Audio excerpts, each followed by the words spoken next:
dia 2 de outubro de 23. Eu vou ler hoje a 10ª conferência.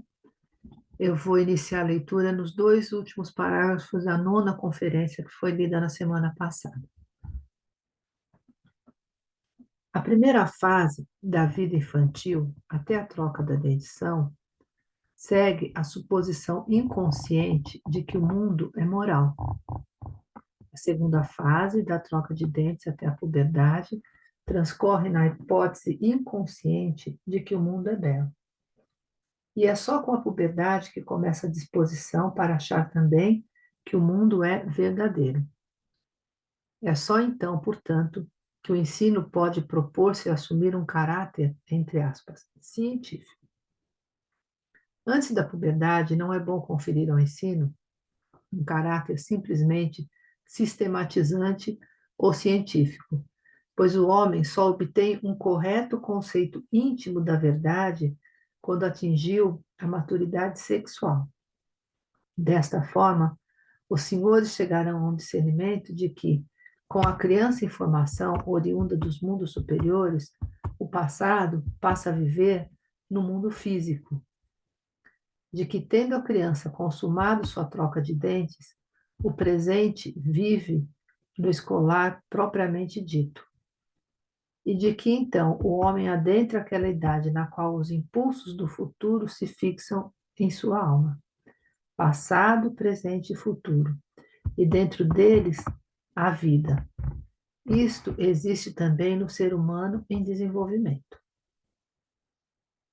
10ª conferência, 1º de setembro de 1919.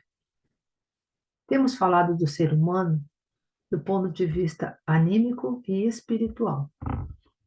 Lançamos, ao menos, algumas luzes sobre como observá-lo quanto a esses dois aspectos.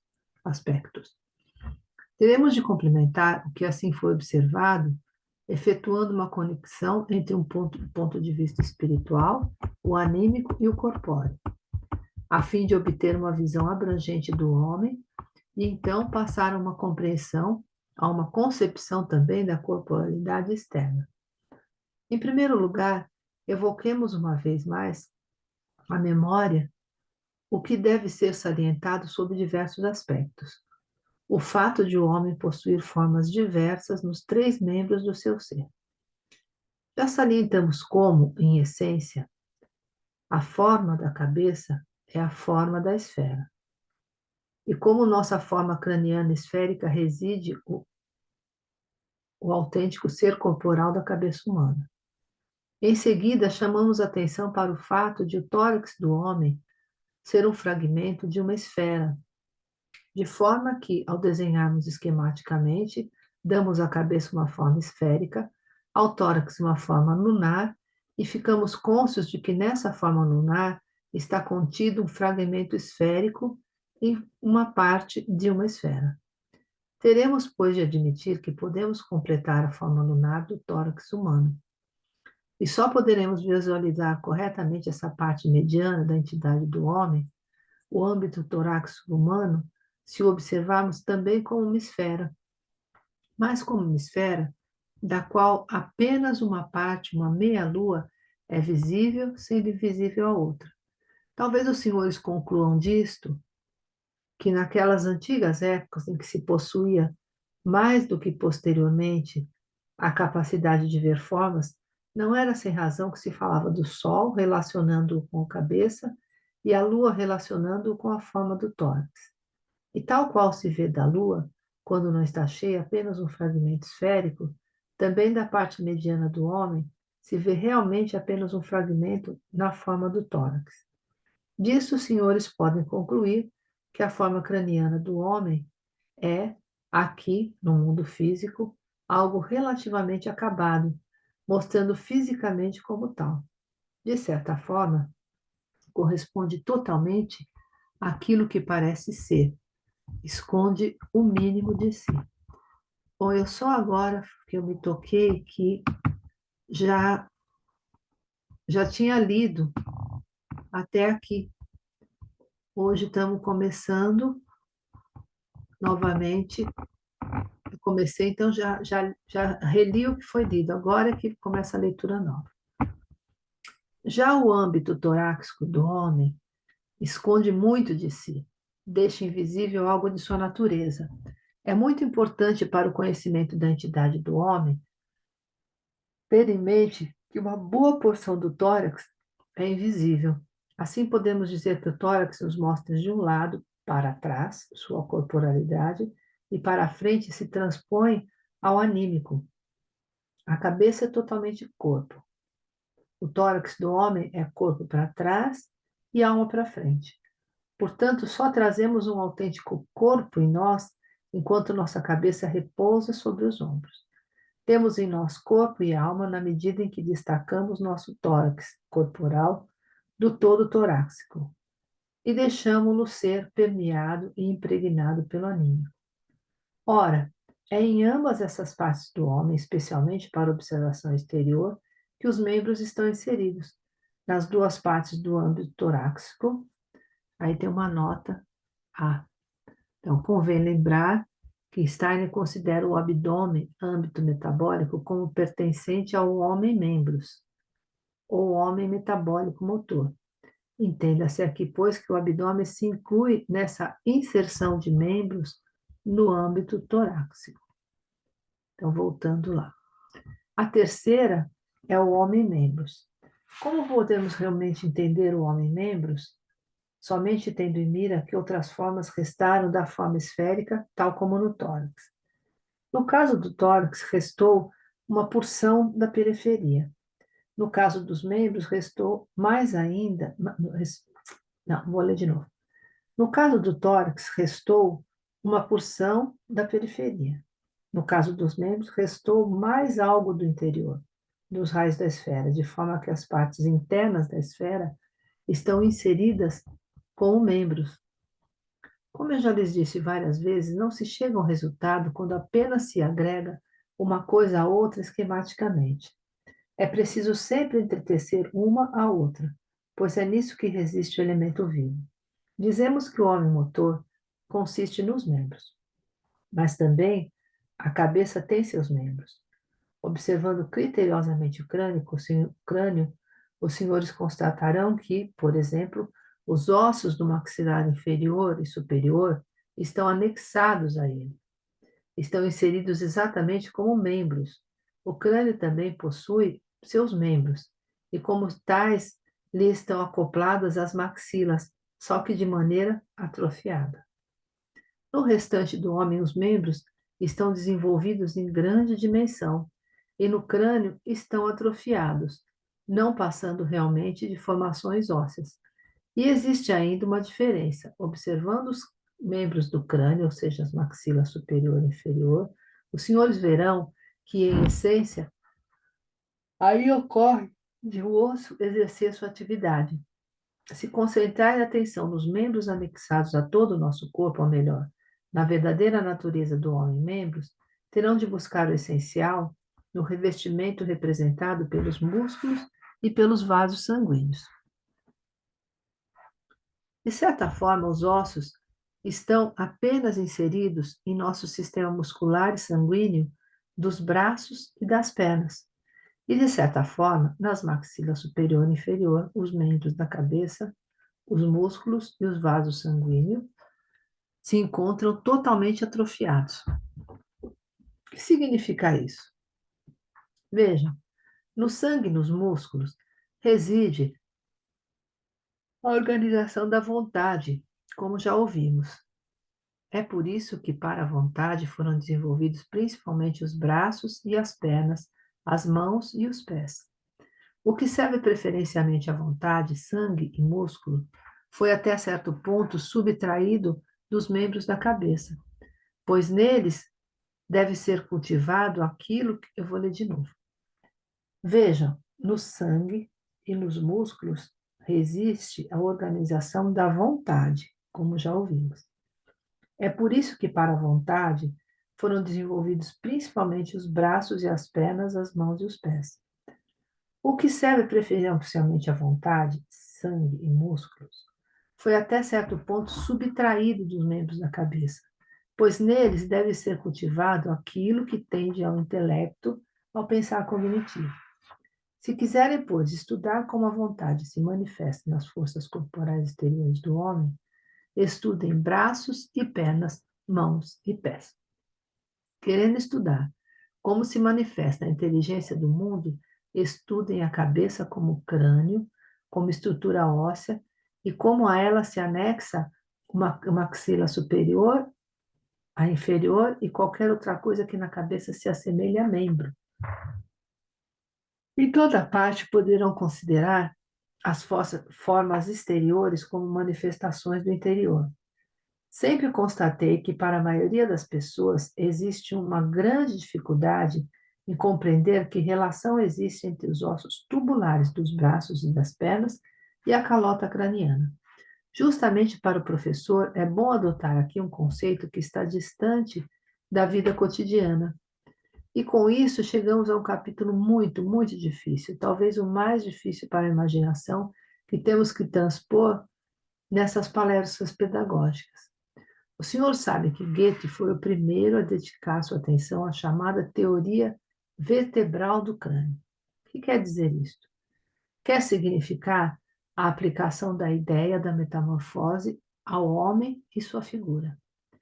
Observando-se a coluna vertebral humana, constata-se a superposição de uma vértebra à outra. Podemos, assim, destacar uma vértebra com seus prolongamentos, percorrida pela medula. Vou ler de novo. Os senhores sabem que Goethe foi o primeiro a dedicar sua atenção à chamada teoria vertebral do crânio. O que quer dizer isto? Quer significar a aplicação da ideia da metamorfose ao homem e sua figura. Observando-se a coluna vertebral humana, constata-se a superposição de uma vértebra a outra. Podemos, assim, destacar uma vértebra com seus prolongamentos percorrida pela medula espinhal. Ora, em Veneza, Goethe observou pela primeira vez um crânio de carneiro que todos os ossos cranianos são vértebras transformadas. Isso significa que, imaginando-se alguns órgãos inflados e outros retraídos, obtém-se dessa forma vertebral os ossos cranianos formados como calotas. Isso causou em Goethe uma grande impressão, pois forçou-o a concluir, o que para ele foi muito significativo, que o crânio é uma coluna vertebral metamorfoseada, plasmada a um nível superior.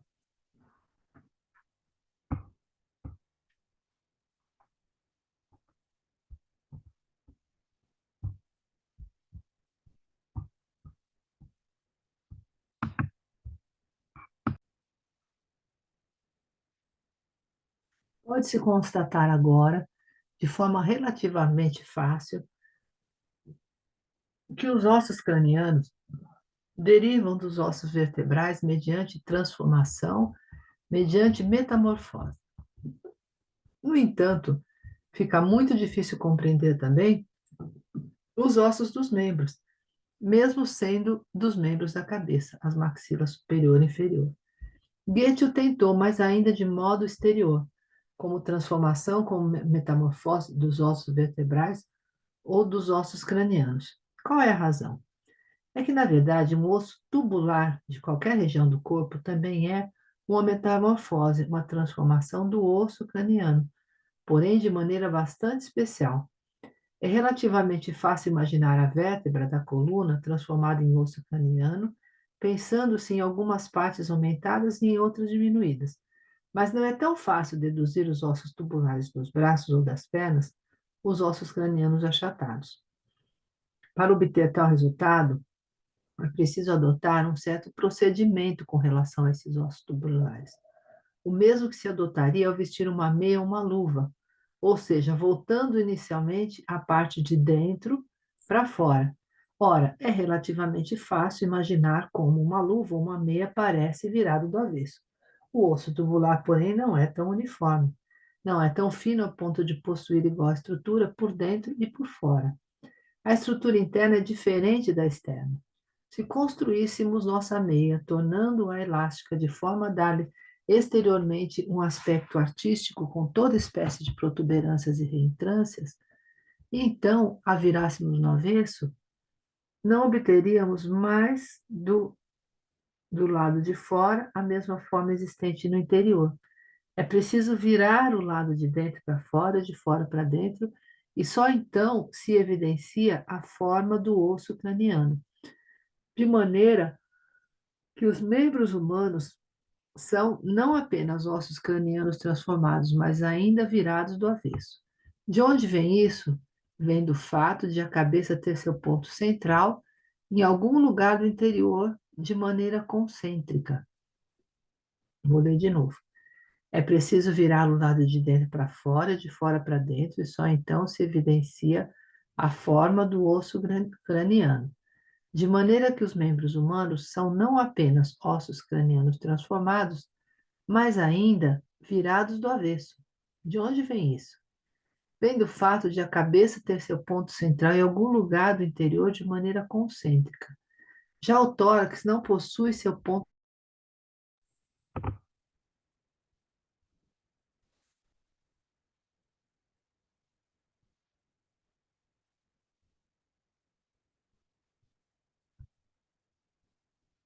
Caiu a internet aqui, eu vou compartilhar novamente.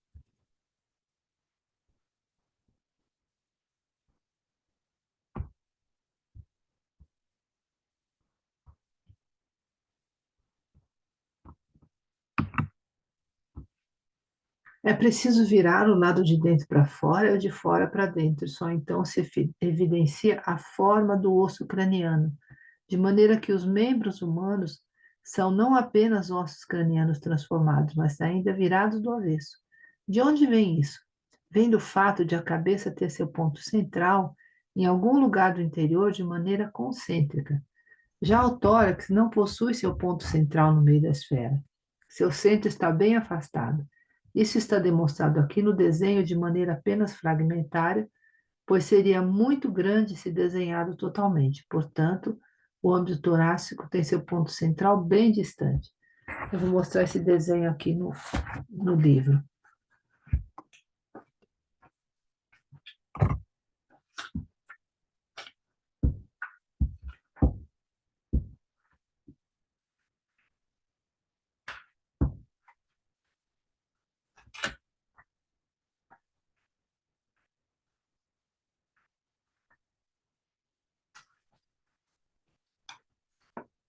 Vou descompartilhar para poder enxergar direito. Aqui. Está vendo que ele fala da cabeça, ele fala do tórax como né, uma meia-lua que vem de um círculo inteiro, e aqui ele está mostrando os membros, que ele fala, vou voltar a compartilhar,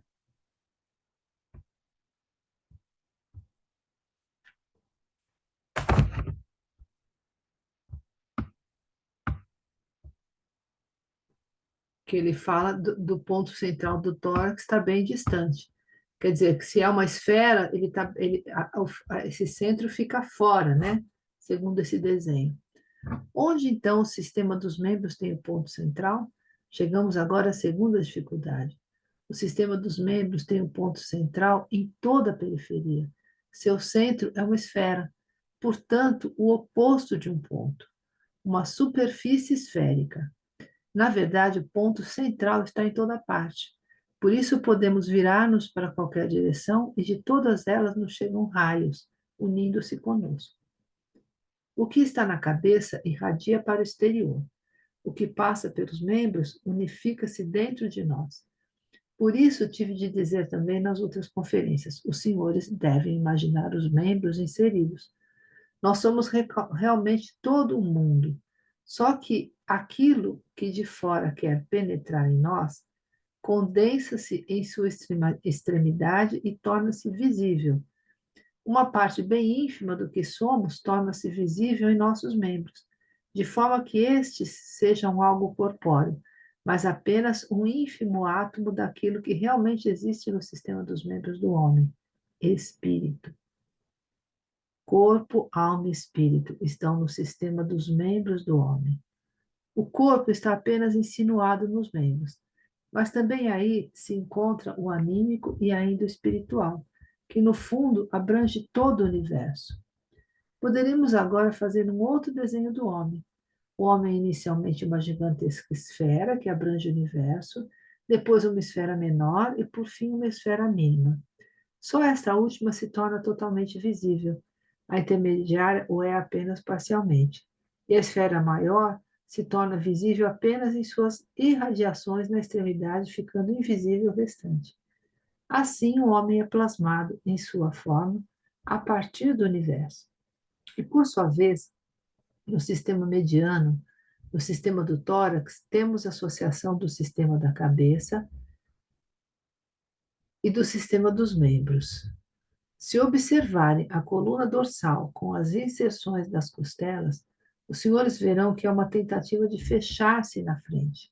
Por trás, o conjunto está fechado, e para a frente é somente a tentativa de fechamento, o que não é alcançado de todo. Quanto mais as costelas se dirigirem à cabeça, mais conseguem fechar-se. Porém, quanto mais abaixo se situam, mais impossibilidade têm de fazê-lo.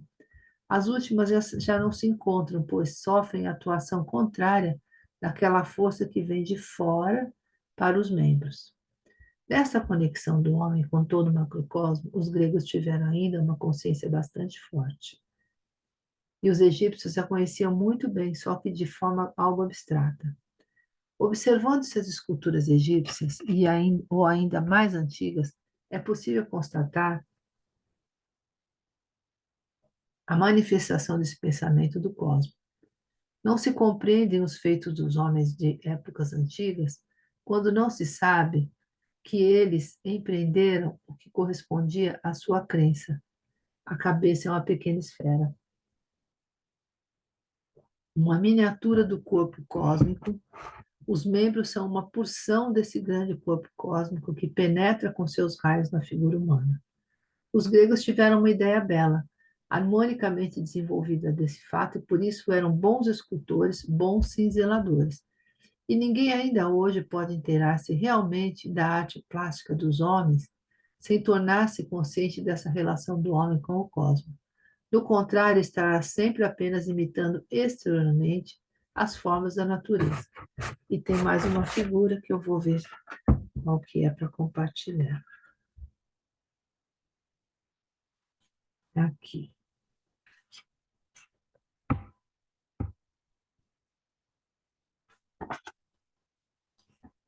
Ó, ele é a mesma figura daquele anterior, né? Que ele está circunscrito numa esfera maior. Só que ele é achuriado, esses desenhos. E aqui está escrito corpo, alma, espírito. E aqui dentro está escrito corpo, alma. Tá? E aqui corpo, alma, espírito.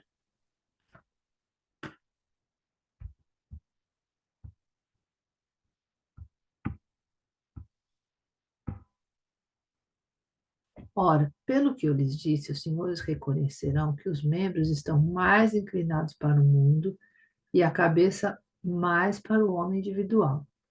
Para onde se inclinarão os membros, em especial? Para o mundo em que o homem se movimenta e continuamente altera sua posição. Terão relação com o movimento do mundo. Compreendam muito bem isso. Os membros têm relação com os movimentos do mundo. Enquanto andamos pelo mundo, enquanto exercemos ação no mundo, somos os homens dos membros, somos o homem dos membros.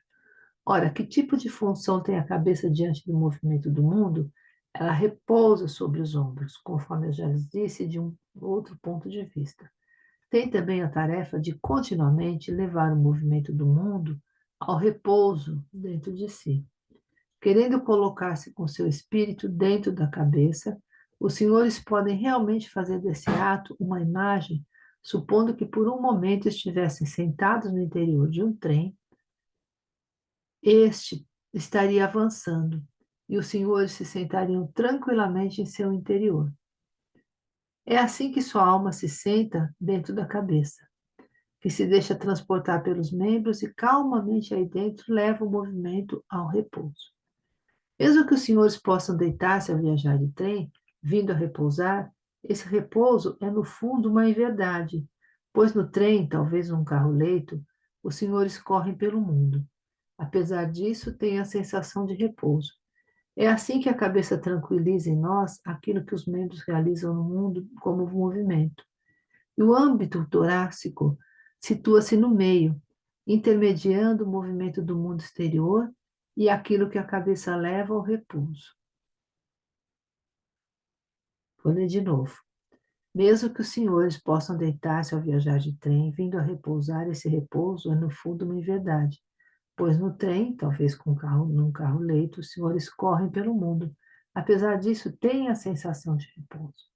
É assim que a cabeça tranquiliza em nós aquilo que os membros realizam no mundo como um movimento.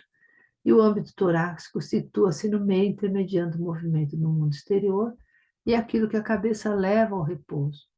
Imagine agora que, como homens, tensionemos imitar, assimilar o movimento do mundo por meio de nossos membros. O que fazemos então? Dançamos. Dançamos em realidade. A outra dança é apenas uma dança fragmentária. Toda dança se origina do intuito de levar à imitação. Nos movimentos dos membros do homem, movimentos que os planetas, os outros corpos celestes realizam, e mesmo a própria Terra. O que ocorre, porém, com a cabeça e com o tórax, quando, dançando, imitamos os movimentos cósmicos em nossos movimentos como homens?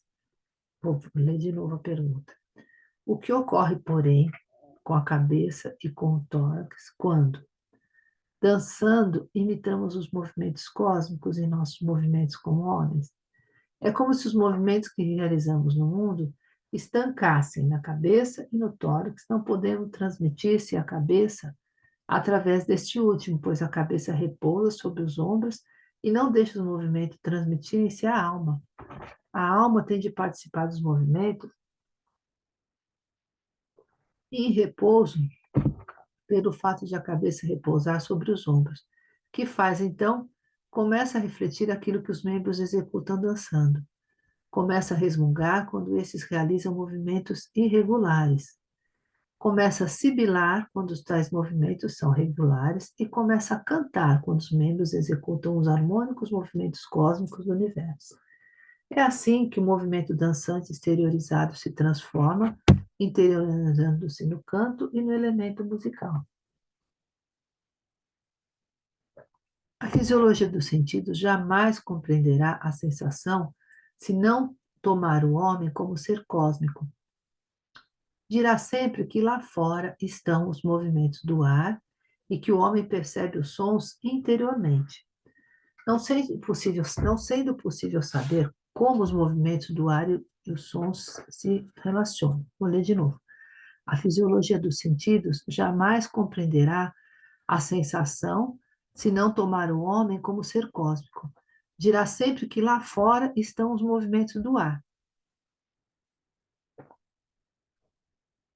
e que o homem percebe os sons interiormente, não sendo possível saber como os movimentos do ar e o som se relacionam. Isso consta nos compêndios de fisiologia e de psicologia, com a única diferença de que em alguns consta no fim e outros no início. De onde se origina isso? Origina-se no fato de as pessoas que praticam a psicologia ou a fisiologia não saberem que os movimentos exteriores à disposição do homem são levados ao repouso no interior da alma, começando assim a transformar-se em sons, o que ocorre também com as outras sensações dos sentidos. E por não acompanhar os movimentos externos que os órgãos da cabeça os refletem de volta para e por não acompanhar os movimentos externos que os órgãos da cabeça os refletem de volta para os. Eu vou ler de novo. De onde se origina isso? Origina-se do fato de as pessoas que praticam a psicologia ou a fisiologia não saberem que os movimentos exteriores à disposição do homem são levados ao repouso no interior da alma, começando assim a transformar-se em sons, o que ocorre também com todas as outras sensações dos sentidos. E por não acompanhar os movimentos externos, e não, começando assim a transformar-se em sons, o que ocorre também, né? Eles são levados a interpretar. E por não acompanharem os movimentos externos, que os órgãos da cabeça os refletem de volta para o tórax, tornando os sons com outra impressão sensorial. Aí reside a origem das sensações, mas também a relação entre as artes. As artes musicais nascem das artes arquitetônicas e plásticas, e o que estas são exteriormente as artes musicais ou são para dentro. A reflexão do mundo de dentro para fora, eis o que são as artes musicais. É assim que o homem está situado dentro do universo. Sintam uma cor como movimento chegado ao repouso. Os senhores não percebem exteriormente o movimento, tal como se estivessem deitados dentro de um trem e pudessem ter a ilusão de estarem em repouso. Nesse caso, deixarem o trem movimentar-se lá fora. Assim, deixam seu corpo participar do mundo exterior por meio de sutis movimentos dos membros, aos quais não percebem, sendo que interiormente percebem as cores e os sons. Devem isso à circunstância de deixarem sua cabeça ser carregada em repouso pelo organismo dos membros. Eu lhes,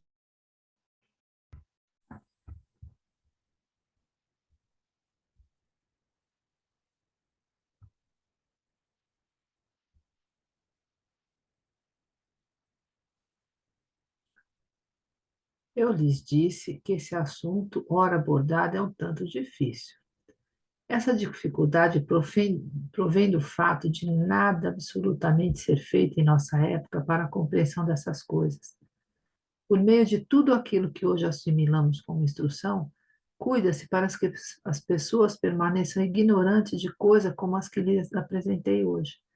Pois o que ocorre de fato mediante nossa cultura atual, ora, a pessoa não chega a conhecer realmente de todo uma meia ou uma luva, se uma vez não a vira do avesso. Pois então nunca fica sabendo o que da meia ou da luva toca, na verdade, sua pele. Só conhece aquilo que está voltado para fora. Assim, por meio da cultura atual, a pessoa também só sabe o que se volta para fora. Só recebe conceitos para meio homem, depois jamais pode compreender os membros. Estes, o espírito já virou do avesso. Podemos também descrever o exposto hoje dizendo que, ao observarmos o homem total, completo, tal como esse se nos apresenta no mundo, inicialmente como um homem motor, ele se manifesta segundo espírito, alma e corpo. Se o observarmos como homem tórax, ele se mostrará como alma e corpo. A grande esfera, veja desenho da página 121, espírito, corpo, alma. A esfera média, corpo, alma. A esfera menor, simplesmente corpo. Eu vou mostrar aqui essa esfera. Eu já mostrei, mas mostrando de novo. Ao que ele se refere. Aqui. Está vendo a esfera menor, a esfera média, a esfera grande, que é corpo, alma, espírito, e aqui corpo, alma. Está vendo?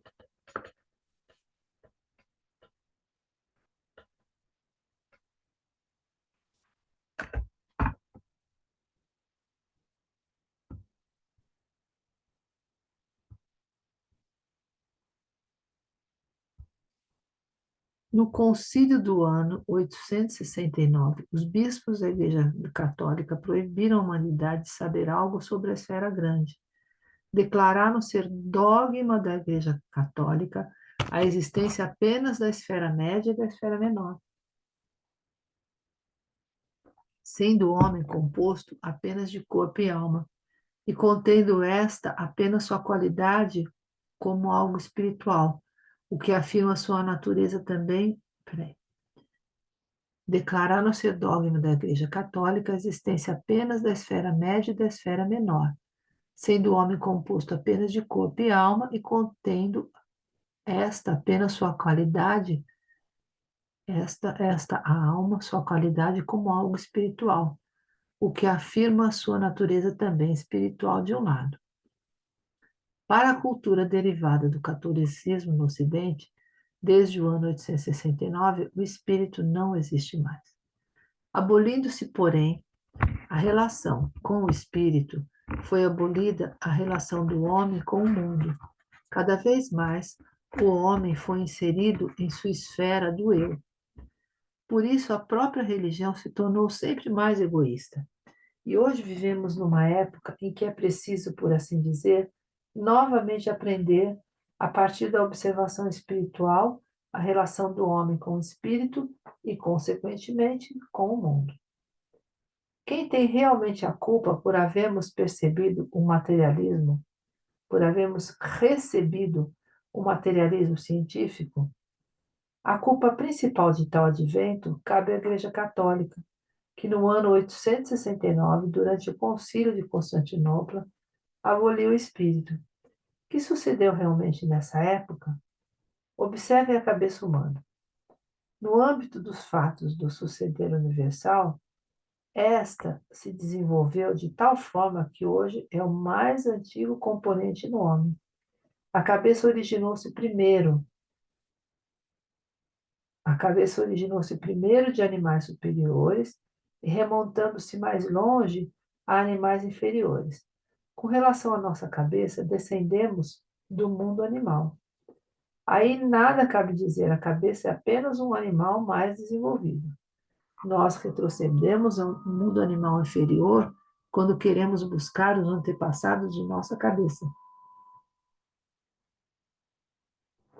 Só mais tarde é que nosso tronco foi anexado à cabeça, não sendo mais tão animalesco quanto esta. Nós o recebemos somente numa época posterior, e os membros, nós, homens, os recebemos como órgãos mais tardios, que constituem os mais humanos de todos. Não foram eles desenvolvidos dos órgãos animais, e sim anexados mais tarde. Os órgãos animais foram plasmados independentemente a partir do cosmo para os animais, e os órgãos humanos foram posteriormente desenvolvidos de forma autônoma para o tórax.